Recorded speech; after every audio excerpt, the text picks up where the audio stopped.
నమస్తే. Welcome to BRK devotional. నేను సంజన. మనతో పాటు ఉన్నారు ప్రముఖ ఆధ్యాత్మికవేత్త డాక్టర్ అనంతలక్ష్మి గారు. సో వారితో మాట్లాడి అసలు ఇంట్లో ఎవరు పూజ చేయాలి, ఎవరు పూజ చేస్తే ఎటువంటి ఫలితాలు లభిస్తాయో వారి మాటలో తెలుసుకునే ప్రయత్నం చేద్దాం. నమస్తే అమ్మా. నమస్తే అమ్మా. ముందుగా ఎలా ఉన్నారు? బ్రహ్మాండంగా ఉన్నారు. చాలా మంది ఇంట్లో దేవుడి ఫొటోస్ ఉంటాయి. సగం పగిలిపోయో, సగం లేకపోతే ప్రాపర్‌గా పిక్చర్ సరిగ్గా కనిపించకుండా ఉంటాయి కదా! అవన్నీ తీసుకెళ్ళి గుడిలో పెడుతూ ఉంటారు. కొంతమంది రోడ్ల పక్కన వదిలేస్తూ ఉంటారు. అసలు అవి ఎక్కడ పెట్టాలి? అక్కడ పెట్టడం కరెక్టేనా అసలు? నీ ఇంట్లో పనికిరాంది పక్కింట్లో పనికొచ్చిందా అమ్మా?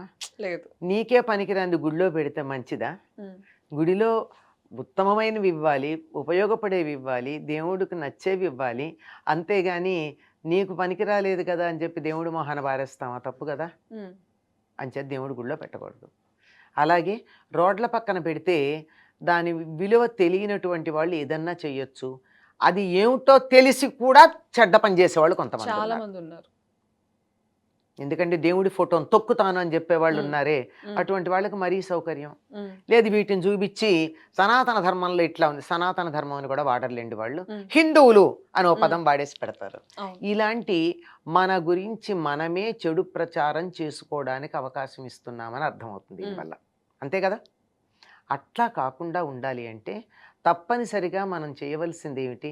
అసలు వీలైనంత వరకు దేవుడి ఫోటోలు మనకు కావాల్సిన దానికన్నా ఎక్కువ తెచ్చుకోకూడదు. చాలా మందైతే ఎక్కువ ఫోటోలు తెచ్చేసుకుంటారు. కొంతమంది ఎవరినైతే పూజిస్తారో ఆ! వారివి మాత్రమే పెట్టుకుంటారు. అది మిగిలిన ఇప్పుడు ఏమిటి, ఎక్కడికన్నా వెళ్ళాం, ఏ హ్మ్. తీర్థయాత్రలకో, వినోదయాత్రలకో, విహారయాత్రలకో, విజ్ఞాన యాత్రలకో దేనికి వెళ్ళినా అక్కడేదో బాగున్నదనిపించిందల్లా తెచ్చి హ్మ్. ఎక్కడ పెట్టాలో తెలియక హ్మ్. తర్వాత అలా తెచ్చి ఎక్కువైపోయినవి కొన్ని. తర్వాత ఇంట్లో వాడుతూ ఉండగా చెయ్యి జారి కింద పడో, శుభ్రం చేస్తుంటే అద్దం పగిలో, హ్మ్. అది గీరుకుపోయో, పాతబడిపోయో, గోడకున్నటువంటి తడికో దేనికో రంగు పోయో, ఇట్లా దేవుడి దగ్గర పెట్టుకుని పూజ చేయడానికి పనికిరానటువంటివి ఉంటాయి. నిజంగా అటువంటి వాటికి పూజ చేయకూడదు. హ్మ్. పగిలిన అద్దం ఇంట్లోనే ఉండకూడదంటారు. అవును. అదే పగిలినటువంటిది ఏది కూడా ఇంట్లో వాడకూడదు అని చెప్తారు. హ్మ్. మరి అటువంటిది దేవుడి దగ్గర పూజకు వాడతామా?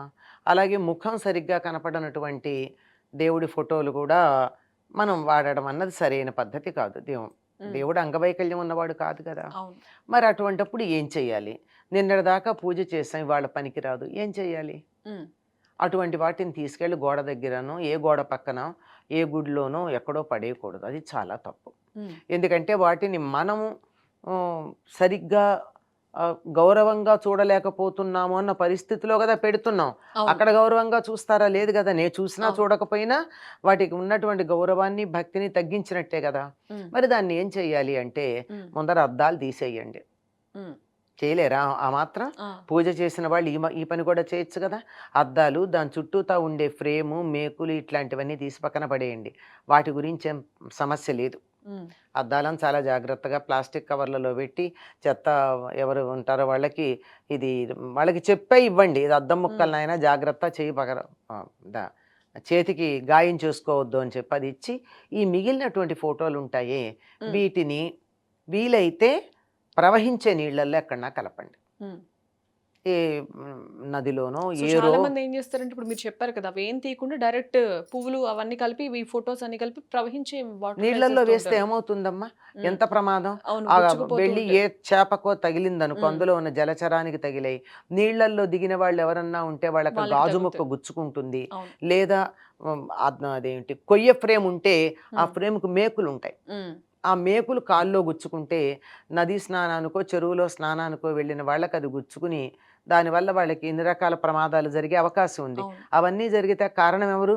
హ్మ్. ఆ పాపం చుట్టుకోవటంలా మనకి?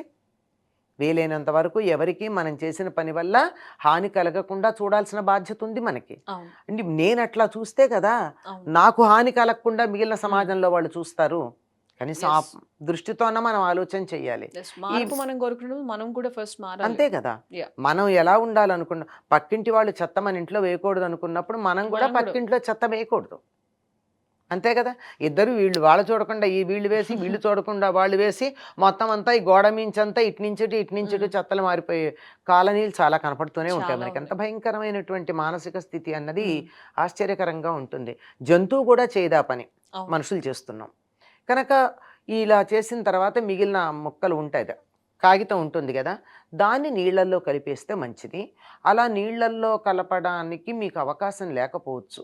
ఎందుకంటే ప్రవహించే నీళ్లు మనకు అందుబాటులో ఎక్కడున్నాయి, లేవు. లేవు. అటువంటప్పుడు ఇంట్లోనే ఒక పెద్ద టబ్ తీసుకుని దాని నిండా నీళ్లు పెట్టి ఆ నీటిని ఇలా కుడి చేత్తో ఇలా కుడివైపుకు తిప్పినట్టయితే నీళ్లు కదులుతూ ఉంటాయి. అటువంటి నీళ్లలో దీన్ని పెట్టండి, నమస్కారం చేసి పెట్టండి. ఓకే. ఒక రోజో 2 రోజులో ఉన్నాక దాని మీద ఉన్న బొమ్మ మొత్తం పూర్తిగా కూడా చెదిరిపోతుంది. ఆ చెదిరిపోయిన తర్వాత ఆ నీళ్లు తీసుకెళ్ళి ఎవరు తొక్కని చోట పోయండి. సో వీటికైతే ఒక సొల్యూషన్ ఉంది. కానీ అలాగే తీసుకెళ్ళి ఈ మిగిలిన పల్ప్ ఉంది కదా, ఆ కాగితం, దాన్ని ఇప్పుడు దాని మీద ఏం లేదు విలువ, దాని మీద బొమ్మలు లేవు, దేవుడి బొమ్మ ఏం లేదు, దాన్ని తీసుకెళ్ళి మొక్కల్లో వేసుకోవచ్చు. కదా. మొక్కల్లో వేసుకుంటే ఎరువుగా పనికొస్తుంది. అది కూడా కొంతకాలం వరకు మంచి మొక్కల్లో వేయాలి. ఎందుకంటే మనం అప్పుడప్పుడు చెత్త అవి నీళ్లు కూడా వేస్తాం కదా. అవును. అట్లా కాకుండా ఎవరు తొక్కని చోట, శుచైనటువంటి చోట మొక్కల మొదళ్ళలో వేసుకోవచ్చు. లేదా మనకు మొక్కలు లేవు, కుండీలు లేవు పెట్టుకోవడానికంటే బయట వేసే. ఓకే. సో ఇవన్నీ పక్కన పెడితే చాలా మంది న్యూ ఇయర్ కి క్యాలెండర్స్ తెచ్చుకుంటూ ఉంటారు, దేవుడి ఫోటోలు ఉంటాయి. కానీ వన్స్ ఆ న్యూ ఇయర్ అయిపోయాక క్యాలెండర్ని పక్కన పడేస్తారు, వాటి మీద దేవుడి ఫోటోస్ ఉంటాయి. మరి అటువంటిప్పుడు ఏం చేయాలమ్మా? ఇదే పని. దేవుడి వాటికి ఫోటోలు కూడా ఎక్కడున్నా దాన్ని మనం డిస్పోజ్ చేసే పద్ధతి ఇదే. ఇప్పుడు జాతీయ జెండా ఉందమ్మా, అవును. చిరిగింది ఏం చేస్తారు? జాతీయ జెండా ఫ్లాగ్ హాయిస్టింగ్ చేస్తాం. చేసిన తర్వాత ఏం చేస్తాం? అవనతం చేస్తాం, తీస్తాం. తీసిన తర్వాత ఏం చేస్తాం? దాన్ని మడిచేందుకు ఓ పద్ధతి ఉంది. ఎట్లా పడితే అట్లా ఇట్లా ఇట్లా మడతలు పెట్టరు, దానికి ఒక పద్ధతి ఉంది కదా. అవును. డిఫరెంట్ వే ఆఫ్ ఫోల్డింగ్ ఉంది. Yes. అలా ఫోల్డింగ్ చేసి భద్రంగా లోపల పెడతాం.